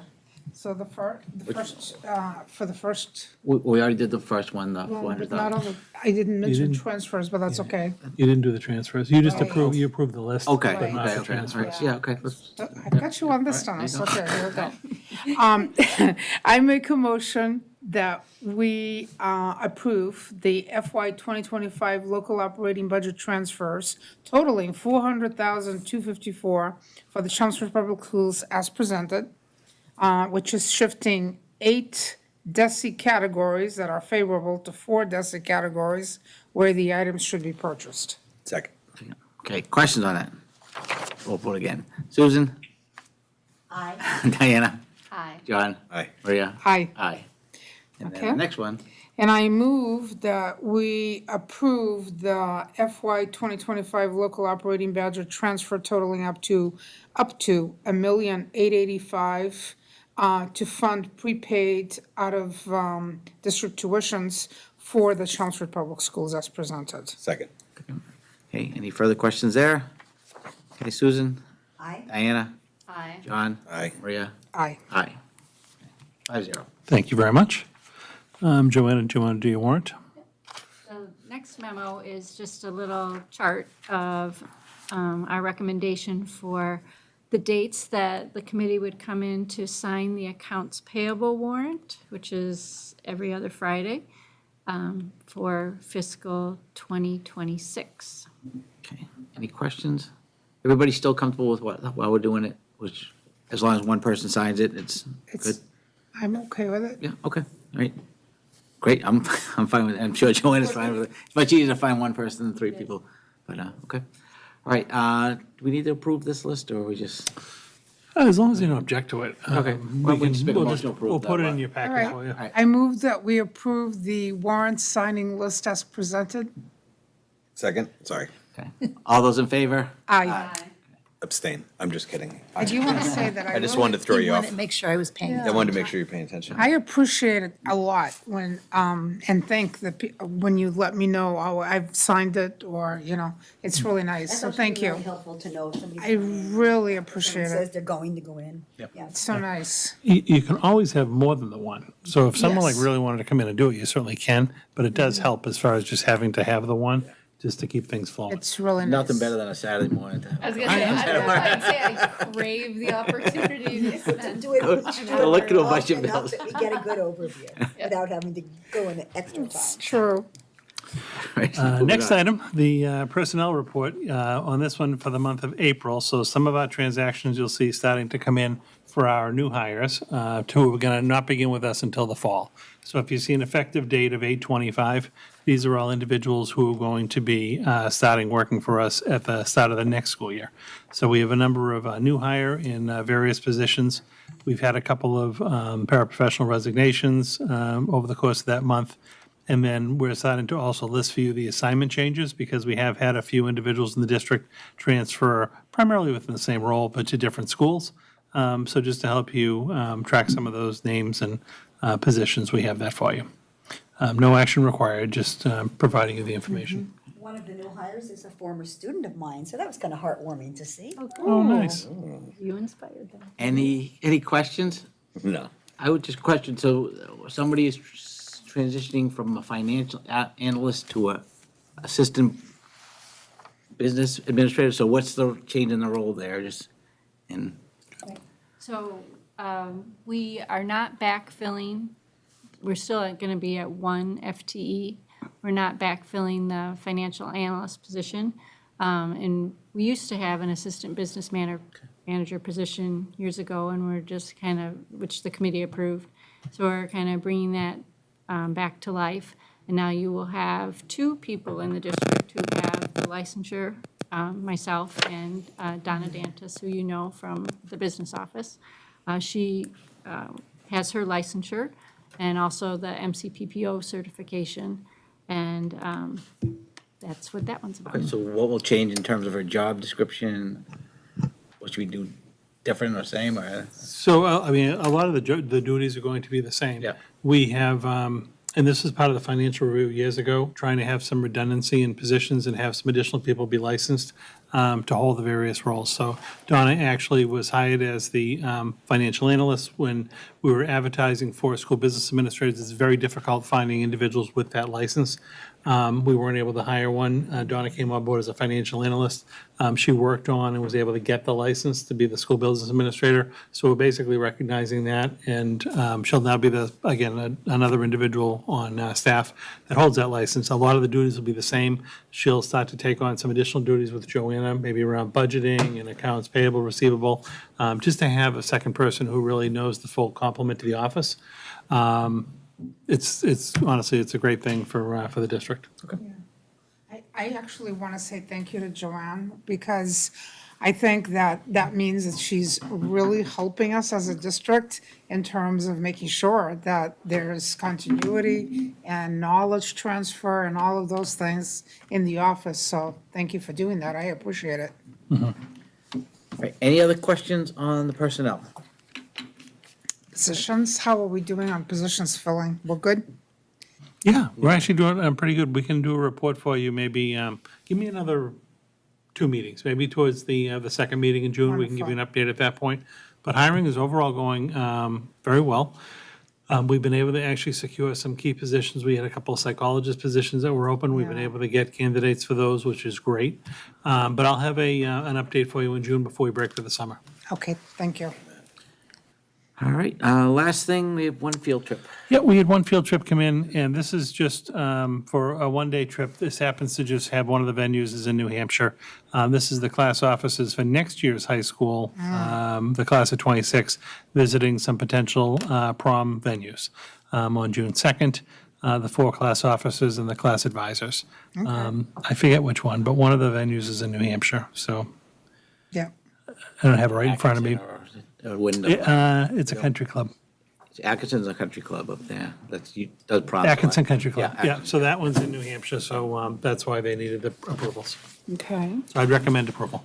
All right, so just take a motion on. Okay, I move that we approve the field trip by Chelmsford High School class of 2026 officers to visit potential prom location sites or venues on June 2nd, 2024 in New Hampshire. Second. All right, any questions on the field trip? All those in favor? Aye. Right. All right, I believe that is it. That's all I have. Okay, anyone have any liaison reports?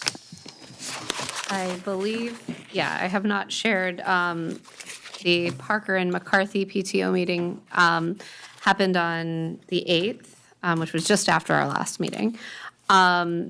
It was a great meeting. They presented scholarships to the Parker and McCarthy PTO scholarship winners, and that was great to see some students with great plans. And it was pretty competitive from what I understand this year. To my understanding, McCarthy's knowledgeable team came in second. Is that correct? Yeah. Second. And what else did I hear? The repainting at McCarthy's cafeteria was a point of excitement for Yeah, students. very good. And there was lots of appreciation and excitement around the teacher and staff appreciation events at both schools. And lots of discussion about upcoming big events, the Memorial Day ceremony at Parker this Friday. The We Are Parker event on 6/11 is up in full swing. And McCarthy and Center had a really successful recycling day event. It was I think the most successful of those events to have ever happened, at least in recorded history. But some concern that for this event to continue in the future, they would really need more volunteers to have it be run effectively. And so there's a lot of conversation between both Parker and McCarthy's PTOs about how to engage more parents who may not necessarily want to be in an official board position or run an event to be more likely to volunteer for some of these big one-off events that raise a lot of money and make a big difference for the school community. Right. Susan, you have anything? I do. Harrington PTO, at their meeting, they had their scholarship presentation. A young woman named Jessica received their scholarship, and she wrote a very nice letter about her memories from Harrington's Heritage Festival and how that had impacted her and influenced her. So that was nice. They recently had their ice cream social that was combined with their art show called Celebration of the Arts. Upcoming, they have a Silver Knights game, Harrington Night at the Silver Knights on June 7th. They also had some great teacher appreciation events. It sounded that the teachers really enjoyed them. Their next meeting is Wednesday, June 4th, and they will be electing their executive board for next year. So if anyone's interested in getting involved in that, there's one more chance. Right, John, anything? And CHIPS also did some great staff appreciation. They really said that they were grateful that they do get some money from Dr. Lang to help them fund that. They were able to include the ComEd program because they share the building in their appreciation events, and they just said that worked out really well just for camaraderie, people who work in the same building. They have a Touch a Truck event coming up on June 10th, which is, I guess, very, very popular. And they are also ready to elect their next slate of officers at the June 9th meeting. Well, I have center tomorrow night, so I don't have anything, but I do know that the high school did meet. Their big event is coming up, the after prom. So just a reminder that they're collecting. And so folks should go on the website that they usually go on to help support the after prom. And just a reminder to everyone that over 200 students usually participate in that event, and that it's very important for the seniors in our town. So whatever they can contribute, it's absolutely appreciated. Speaking of which, what date is the prom, just so people can know to stay out of the center of town? Yes. 28th? Okay. And how beautiful it is. We'll put something on our Facebook. Okay. The police department always does Yeah, as well. yeah. I think it's a Wednesday, correct? Yes, as somebody that lives right next to the common, I'm very well aware of when it's prom. I can't get to my street, but I think it's Wednesday That the would be 28th. Wednesday? yeah, Wow. time flies. Just flies. And just something on the reports that we do, and it's wonderful to be able to liaison with these parent groups, but I wondered if we, as a committee, might want to invite them to also present to us once a year, or whenever they see the need, maybe through the Council of Well, Schools. maybe through the council schools. And maybe have asking them if once a they year, would- rather than have each individual group, just, Right. you know. Just to see, because the service they provide is really immense. And I think as a district, it's wonderful to recognize the fact that with this much parental involvement is really part of the quality that we bring to the education. We're partners in all this, so, it would be nice to have them directly present to us if they would like, rather than just through us as the liaisons, maybe through the council. Just a thought. All right, I just had, as I already mentioned, we had the building committee last week, met again. We're now going to be on a monthly basis. We'll be meeting once a month with Left Field, and as was already mentioned, the next step is to put up proposals for designers and hopefully get some applications back over the course of summer, and then slated end of August, maybe? End of August, Yeah. hopefully, yeah. They gave us dates towards the end of August. Yeah, to hopefully have a designer on board, and then we step on the next part I of the think, process. yeah, right after, like mid-October, right when we come back from Columbus Day, I think we'll be going. So, it's moving along, a little bit slow. Dennis, Linda has made a mistake. She Oh. needs to announce. Okay. It's not the I 28th. was less right this time. I have a correction. It's actually June 4th for the prom. because the next week is finals week. Okay, June 4th for the prom, all right. I'm a week off. Or a week off. Last year, we had everything so much earlier, so I'm a week off. So June 4th, Okay. that is official. Stay out of the center of town. And graduation is the. Graduation's the 6th. Saturday. 2 days at 4 o'clock at Saugus Arena. Well, we'll meet before then, right? We have a meeting Yeah, before. we have, right? So I think we'll- we meet on the We can second. remind or third. everybody on the next meeting that graduation's on the 6th. Oh, stop. Okay. I'll be Are there. you looking at me? No, don't look at me, I'll be there. Okay. It's all on my wife's calendar, we put it all on there. All right, I got it. any additional items, new items people want to talk about? I feel a little bit like a broken record, but before the school year is out, I would really like to be able to poll educators, particularly in our secondary schools, but I would say in general, about technology policies, particularly around cell phones and smart devices, and get information on whether the existing policies are meeting the needs that they see in their classrooms, and/or if there are concerns with the policies as they currently exist and how they are impacting their ability to successfully engage students and manage the classrooms. Right, we can send some note. Is there like a particular survey that you've seen that's been? It's not a helpful? particular survey. I just am aware, I think that it's important to hear what is happening in the classrooms before. I hear a lot of what parents are saying, right? But I want to hear from educators and what they're seeing as potentially what works and policy gaps.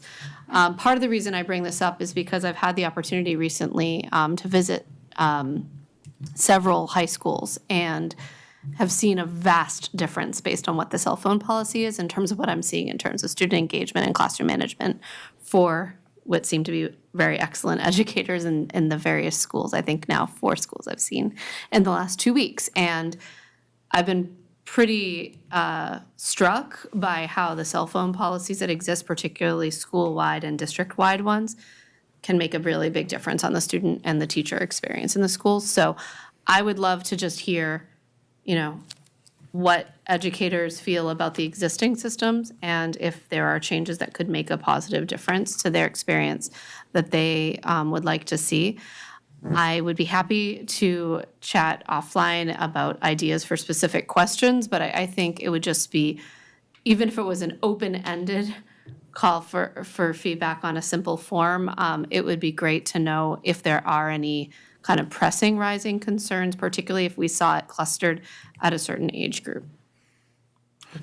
Is there an interest in trying to capture any kind of like parent perspective, like official parent perspective through a survey? Yeah, I mean, I would love to do that too. before the I'm end of just the year. thinking that time sensitivity wise, with the school year ending soon, it will be harder to get educator data after, let's say, 2 weeks from now.